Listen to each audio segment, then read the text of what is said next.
యూనివర్సిటీని చంద్రశేఖరరావు గారు కాలగర్భంలో కప్పేయాలని చూసిండు. అందుకే నేను ఎవరు వెళ్ళని ఉస్మానియా యూనివర్సిటీకి నేను వెళ్ళినా ఆ రోజు చెప్పొచ్చిన ఎంత ఖర్చైనా అంతర్జాతీయ స్థాయి ప్రమాణాలతో ఉస్మానియా యూనివర్సిటీని అభివృద్ధి చేస్తామని 7 తారీఖు నాడు ఉస్మానియా యూనివర్సిటీకి వెళ్ళి ఆర్ట్స్ కాలేజ్ ముందే సభ పెట్టి ఆ యూనివర్సిటీ అభివృద్ధికి అవసరమైన నిధులను మంజూరు చేసి వాటన్నిటిని కూడా అభివృద్ధి పదం వైపు నడిపించడానికి ప్రణాళిక తీసుకున్నాం. 8, 9 భారత్ ఫ్యూచర్ సిటీలో తెలంగాణ రైజింగ్ గ్లోబల్ సమ్మిట్ను పెట్టుకున్నాం. 8 తారీఖు రోజు 1 గంటకు సంబరాలు ప్రారంభమై మనం మొదటి రోజు మొత్తం సంక్షేమ పథకాలు ఏ విధంగా అమలు చేసినాం, 2 సంవత్సరాల పరిపాలన ఏ విధంగా జరిగిందో చర్చలు పెట్టి సాయంత్రానికి తెలంగాణ సాంస్కృతిక ఉత్సవాలను జరుపుకుంటాం. 8 తారీఖు రోజు ముఖ్యమైన నాయకులందరినీ కూడా ఆ కార్యక్రమానికి ప్రభుత్వ పరంగా ఆహ్వానించడం జరుగుతుంది. 9వ తారీఖు రోజు మనం ఏవైతే పాలసీస్ తీసుకొచ్చినామో education policy, employment policy, tourism policy, health policy, అదేవిధంగా IT and industries policy, energy policy, ఇట్లాంటి ఏవేవైతే పాలసీలు మనము అంతకుముందు లేవు, నూతనంగా మనము ఒక ట్రాన్స్పరెంట్ పాలసీస్ తీసుకొచ్చి అర్హత ఉన్న ప్రతి వాడికి అవకాశం ఇవ్వాలనేది ఒక విజన్ డాక్యుమెంట్ను మనం చేసుకున్న ఈ విజన్ డాక్యుమెంట్లో ప్రపంచ స్థాయి మేధావులు ఉన్నారు.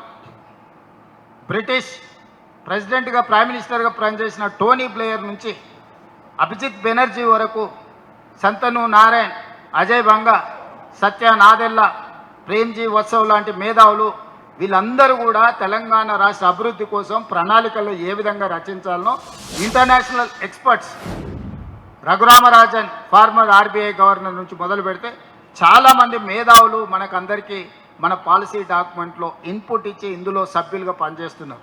దీని coordination international school of business ISB, అదేవిధంగా నీతి ఆయోగ్ గవర్నమెంట్ ఆఫ్ ఇండియాకి సంబంధించిన వాళ్ళు కూడా ఇందులో భాగస్వాములు. దీంట్లో మంత్రులతో పాటు అన్ని విషయాలలో నిష్ణాతులందరూ కూడా ఇందులో ఉండి విజన్ 2047కి తెలంగాణ రైజింగ్ 2047 అనే ఒక పాలసీ డాక్యుమెంటును 2034కు $1 ట్రిలియన్ ఎకానమీని ఏ విధంగా మనం చేరుకోవాలి, 2047కు $3 ట్రిలియన్ ఎకానమీగా ఎలా చేరుకోవాలని ఒక ప్రణాళిక చేసుకున్నాం. అందులో 1-2 అంశాలు మీతో చర్చిస్తాను. మీకు అందరికీ తెలుసు, రాజశేఖర రెడ్డి గారు ముఖ్యమంత్రి ఉన్నప్పుడు, సోనియా గాంధీ గారు యూపీఏ చైర్పర్సన్గా ఉన్నప్పుడు అంతర్జాతీయ ఎయిర్పోర్ట్ ఔటర్ రింగ్ రోడ్ మనం నిర్మించుకున్నాం. ఔటర్ రింగ్ రోడ్డు 160 కిలోమీటర్లు ఉంది. ఈ ఔటర్ రింగ్ రోడ్డు లోపల ఉన్న మొత్తాన్ని కోర్ అర్బన్ రీజన్ ఎకానమీగా మనం అనుకున్నాం. ఈ కోర్ అర్బన్లో ఈరోజు ఇండస్ట్రీస్ ఉన్నాయి, మూసి కలుషితం ఉన్నది, మెట్రో రైలు విస్తరణ జరగలేదు, ఫ్లైఓవర్లు కట్టలేదు, ఎలివేటెడ్ కారిడార్లు కట్టలేదు. ఇట్లా రకరకాల సమస్యలను అన్నిటిని కూడా మనం దృష్టిలో పెట్టుకొని ఈ ఏరియాను మొత్తము మనం క్యూర్ చేయాలనుకుంటున్నాం. కోర్ అర్బన్ రీజన్ ఎకానమీ అంటే క్యూర్, CURE, క్యూర్ అంటే దీన్ని ప్రక్షాళన చేసి బాగు చేయాలనుకుంటున్నాము. ఇది సర్వీస్ సెక్టర్. ఇక్కడ మొత్తం సేవలకు సంబంధించిన ప్రణాళికలు రచించి ఇండస్ట్రీస్ అన్నిటిని కూడా బయటకు షిఫ్ట్ చేస్తాం. ఈ లోపల ఉన్న ఇండస్ట్రీసు కాలుష్యాన్ని ఇస్తున్నాయి. ఇప్పుడు నాచారం ఏరియాలు ఉన్న వాళ్ళు ఇక్కడ ఎవరైనా ఉన్నారా? చాలామంది నాచారం ఏరియా వాళ్ళు ఉన్నారు. అక్కడ ఎన్నో పరిశ్రమలు ఉన్నాయి, మూతపడ్డ పరిశ్రమలు ఉన్నాయి, నడుస్తున్న పరిశ్రమలు ఉన్నాయి, కాలుష్యం ఉంది. ఇవాళ మధ్యతరగతి వాళ్ళు ఒక అపార్ట్మెంట్ కొనుక్కుందామంటే ఎక్కడికో పోయి కొనుక్కునే పరిస్థితి, ఎందుకంటే భూమి అందుబాటు లేకపోవడం వల్ల.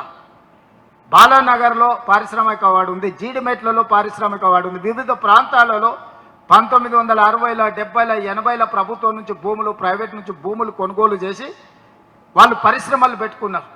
ఆ పరిశ్రమలు ఈరోజు నడవక మూతపడ్డాయి. కొన్ని ఉంటే వాటి కాలుష్యం వల్ల నగరంలో air pollution, soil pollution, water pollution ఉన్నాయి. ఆనాడు అవి ఊరు బయట, ఈనాడు ఊరు మధ్యలోకి వచ్చినాయి. వీటిని ఊరు బయటికి రింగ్ రోడ్ అవతలికి తరలించడానికి ఆ భూములను ఈరోజు ఇండస్ట్రియల్ జోన్లో ఉన్నాయి.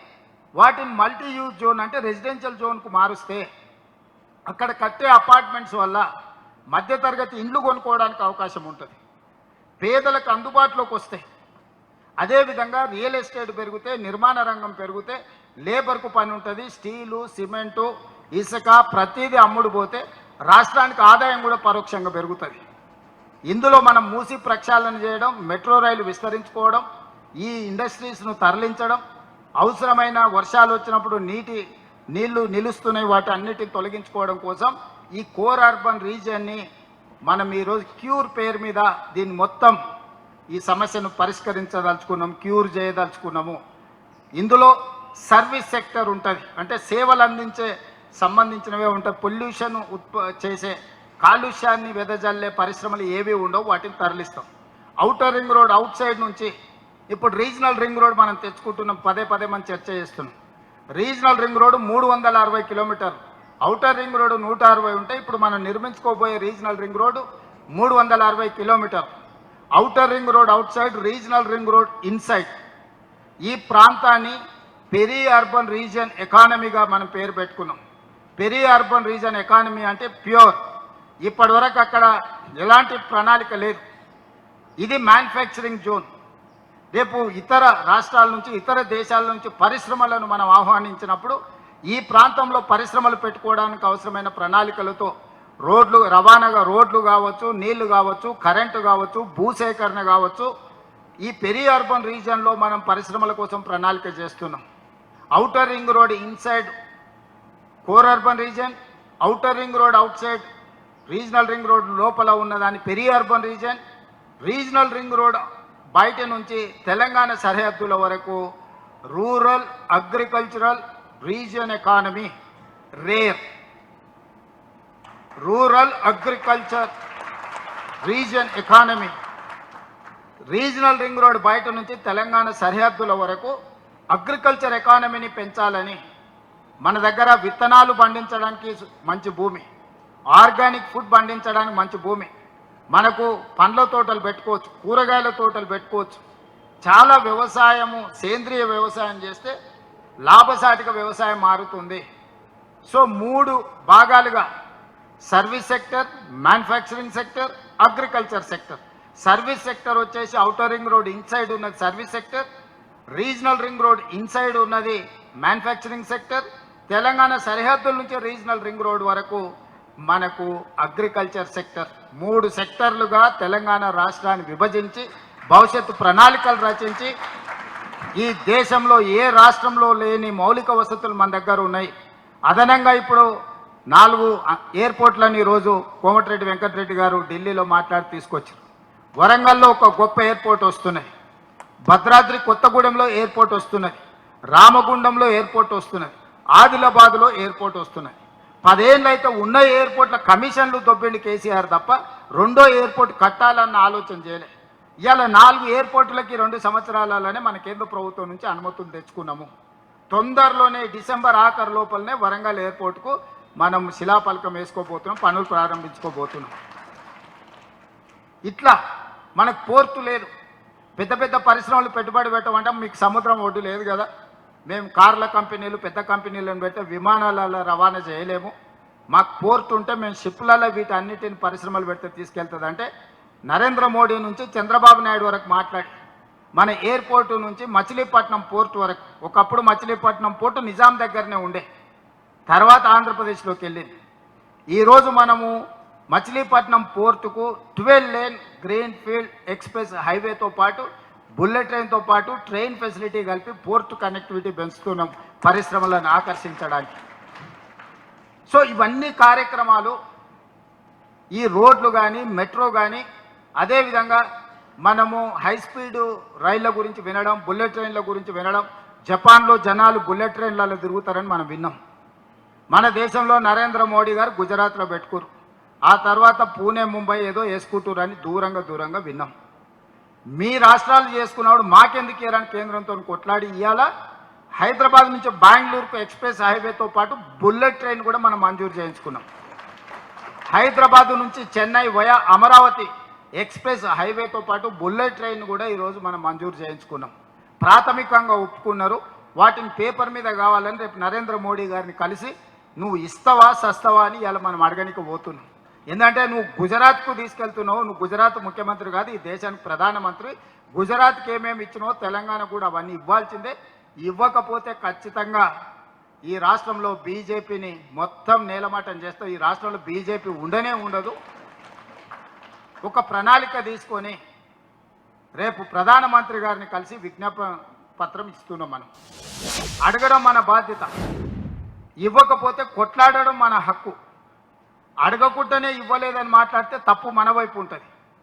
ఒక్కటికి 10 సార్లు అడుగుతాం. ఇక్కడ వ్యక్తిగతమైన పైరవి లేదు. ఇక్కడ రాష్ట్ర ప్రజల ప్రయోజనాల కోసం ఒక్కటికి 10 సార్లు అడుగుతాం. కేంద్ర మంత్రులను, ప్రధానమంత్రి ఒక్కటికి 100 సార్లు ఢిల్లీకి పోయి అడుగుతాం. ఇచ్చిండ్రా సరే సరే సంతోషం.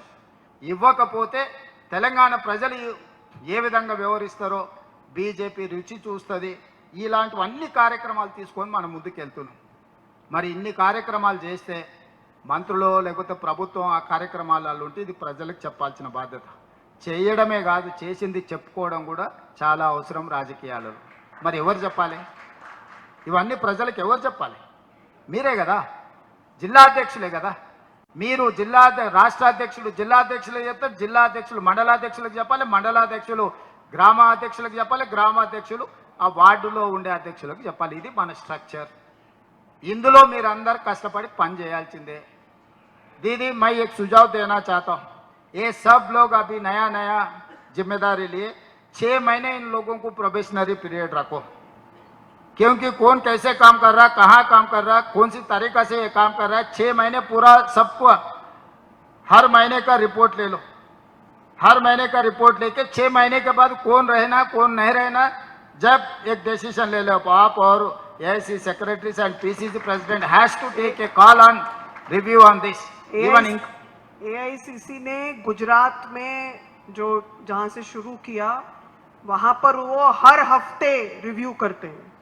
और अगर कोई भी जिला अध्यक्ष उसमें, वो आप तो 6 महीने बोल रहे हो, उन्होंने 3 महीने भी वेट नहीं किया. तेलंगाना में थोड़ा 6 महीने हमको करना है, मेरा भी मानना है, मैं आपसे सहमत हूँ. 6 महीने का समय देना. लेकिन एक बात ये भी है, जो आपकी भी मंशा है मेरी भी मंशा है, अगर हम किसी पद पर हैं और वहाँ काम नहीं कर पा रहे हैं तो इसका ये मतलब नहीं कि आपकी ज़रूरत नहीं है पार्टी को. लेकिन इसका मतलब ये है कि आप वो काम अच्छे से नहीं कर पा रहे हैं, आपको कोई और काम मिलेगा. लेकिन ये सही बात है कि आज जो राजनीतिक हमारे सामने परिस्थिति है उसमें हमको ये कड़े निर्णय करने पड़ेंगे, नहीं तो हम आने वाली चुनौतियों का सामना नहीं कर पाएंगे. तो वो बात सही है. 6 महीने हम सबको ऐसा मानना पड़ेगा कि हमारी परीक्षा है, उसमें हम पास होंगे तो हम 28 में भी पास होंगे. और अगर हम 28 में पास नहीं हुए तो यहाँ बने रहेंगे तो भी क्या फायदा होगा. तो वो दिमाग में रख के हम सबको ये टारगेट अपने लिए लेना चाहिए. सही बात है, उसमें बुरा भी मानने की कोई बात नहीं. हम सबको साथ में ही 28 की चुनौती में पास होना है, वो हमारे लिए इंपॉर्टेंट है. 28 और 29 की चुनौती. 29 में अगर राहुल जी इस देश के प्रधानमंत्री नहीं बने तो मैं और आप जिला अध्यक्ष रहे, कुछ भी रहे, क्या फायदा होने वाला है. इसलिए ये परीक्षा हम सबको अपने लिए लेना चाहिए. इसमें मेरी सहमति है आपसे. ये तेलंगाना में सरकार बनाने के लिए नहीं आप लोगों को जिला अध्यक्ष बनाए, राहुल जी को इस देश में प्रधानमंत्री बनाने के लिए आप लोगों को जिम्मेदारी दी है. ये जिम्मेदारी में आगे पीछे कोई भी किए, 19-20 कोई भी किए, उनके लिए दूसरी नौकरी तैयार है, मगर जिला अध्यक्ष तो खाली करना पड़ता. क्योंकि मैं 3 साल काम किए. मेरा वर्किंग प्रेसिडेंट उसी दिन बोले, जिस दिन मैं जिम्मेदारी लिए 6 महीने के बाद, भाई 3 साल मैं काम करूंगा. 3 साल के अंदर एक असेंबली इलेक्शन, एक पार्लियामेंट इलेक्शन 3 साल के अंदर आ जाएंगे. जो मेरा मेहनत है, जो मैं कामयाब हो सकता हूँ, नहीं हो सकता हूँ, रिजल्ट देके मैं कामयाब भी हुआ मैं जिम्मेदारी से हटता हूँ, कामयाब नहीं हुए तो भी मैं जिम्मेदारी से हटता हूँ बोल के मैं बात दिए थे. उस हिसाब से 3 साल बराबर मेरा रिजिग्नेशन लेटर AICC में दिया. మిత్రులారా, గొప్ప అవకాశం కాంగ్రెస్ పార్టీ అధ్యక్ష బాధ్యత. ముఖ్యమంత్రి కూడా కావచ్చు, మంత్రులు కూడా కావచ్చు, కానీ కాంగ్రెస్ పార్టీ అధ్యక్షులు కావడం అనేది అది అంత సులువైన విషయం కాదు. మీకు ఇంటి దగ్గర కూర్చున్న మీకు మీనాక్షి గారు తెచ్చిచ్చినందుకు మీకు ఏమన్నా దాని విలువ తక్కువగా అనిపిస్తుందేమో, కానీ మాకు తెలుసు దాని విలువ ఏందో. జిల్లా పార్టీ అధ్యక్షుడు అనేది పార్టీకి పెద్ద దిక్కు, కుటుంబ పెద్ద, అందరినీ సమన్వయం చేసుకున్న బాధ్యత. వయసు కాదు ఇది, సమయస్ఫూర్తి కావాలి. చాలామంది యంగర్ జనరేషన్కి డిస్ట్రిక్ట్ పార్టీ ప్రెసిడెంట్స్ వచ్చినాయి. యంగర్ జనరేషన్ కాబట్టి ఎవరి దగ్గరకు పోయినా మీరేం నామోషిగా ఫీల్ కాకండి. ఇవాళ ఓటు అడుక్కోనికే సర్పంచ్ కింద మీరు నిలబడతారంటే గుడిసెకు పోయి కడుపులో తలకాయ పెట్టి కాళ్ళకి దండం పెడుతున్నాం ఒక్కొక్క ఓటు కోసం. ఓ నాయకుడు 30 ఏళ్ళ నుంచి 40 ఏళ్ళ నుంచి పార్టీకి ఇస్తే కొంచెం మనసు నొచ్చుకుంటే ఇంటికి పోయి కూర్చోండి, మాట్లాడండి, చెప్పుండ్రి. ఒక అవకాశం వచ్చింది మీరు సహకరించమని మాట్లాడుండ్రి. నాకు అధ్యక్షుడు ఇచ్చినప్పుడు ఎంతమంది సీనియర్ నాయకులు ఇళ్లలోకి వచ్చినా మీరు చూడలేదా? ఇది నా కోసం నీ కోసం కాదు, పార్టీ కోసం. పార్టీ అనేది అందరి ఆస్తి. 4 కోట్ల మంది, 1 కోటి పైగా ఓట్లేసిండు మనకు. 1 కోటి మంది కార్యకర్తలు నుండి 1 కోటి మంది జీవితాలతోని మనకు చెలగాడ మాదిరే అధికారం లేదు. ఇది ఒక పెద్ద బాధ్యత. ఈ బాధ్యతను మనము నిర్లక్ష్యంగా నిర్వహించడానికి వీల్లేదు. నేను అనుభవంతో చెప్తున్నా.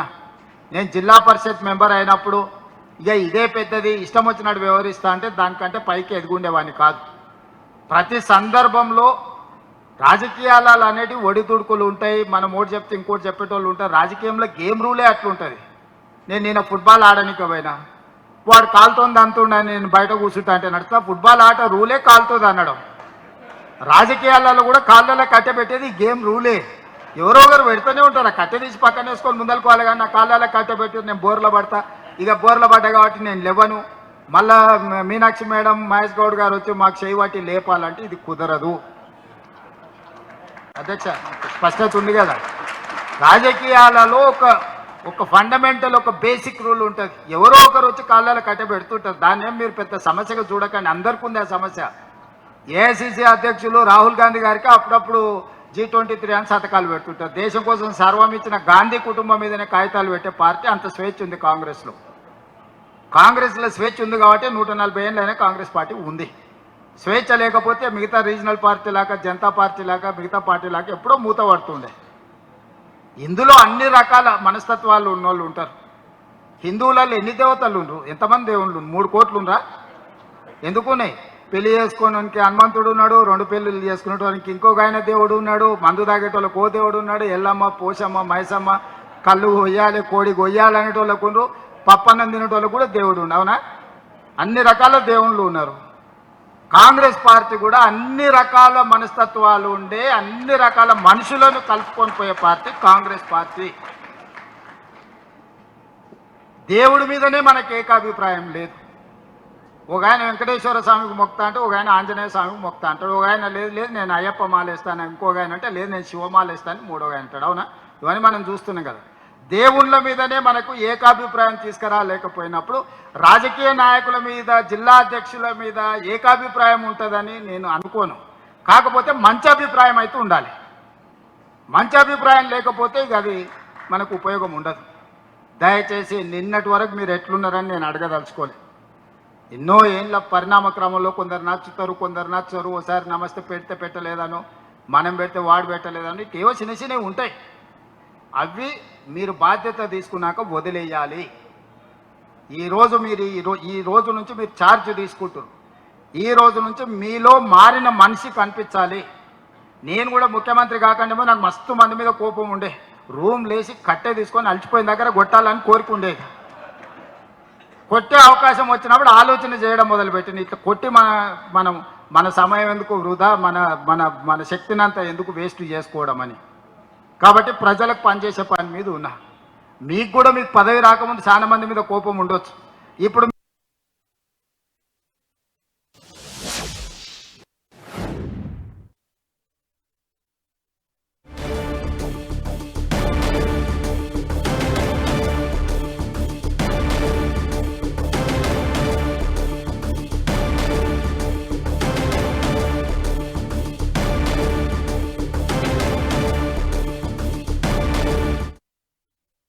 నెహ్రూ గారు, పండిత్ జవహర్లాల్ నెహ్రూ గారు ఆగర్భ శ్రీమంతులు.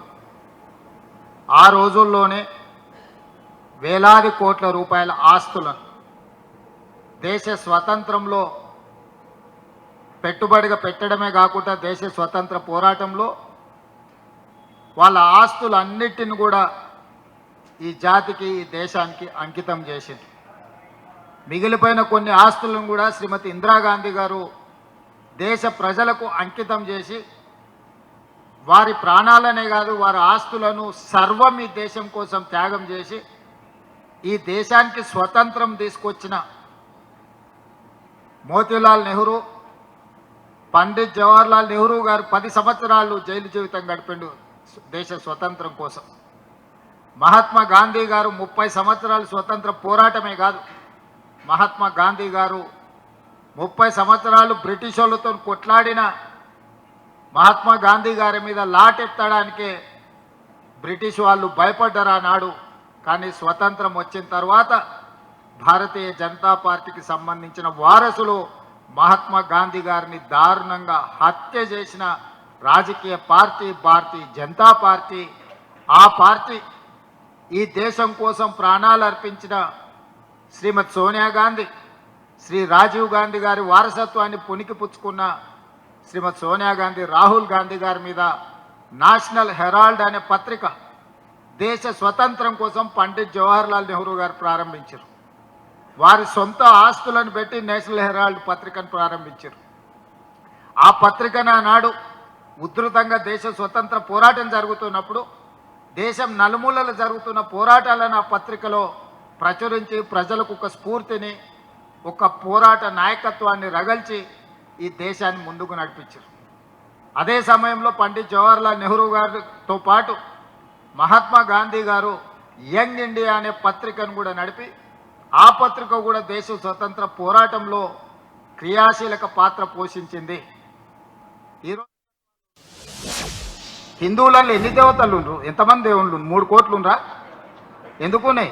పెళ్లి చేసుకోవడానికి హనుమంతుడు ఉన్నాడు, 2 పెళ్ళిళ్ళు చేసుకునేటోనికి ఇంకొక ఆయన దేవుడు ఉన్నాడు, మందు తాగేటోళ్ళకి ఓ దేవుడు ఉన్నాడు, ఎల్లమ్మ, పోషమ్మ, మైసమ్మ, కళ్ళు కొయ్యాలి, కోడి కొయ్యాలి అనేటోళ్ళకు ఉండ్రు, పప్పన్నం తినేటోళ్ళకు కూడా దేవుడు ఉండు. అవునా?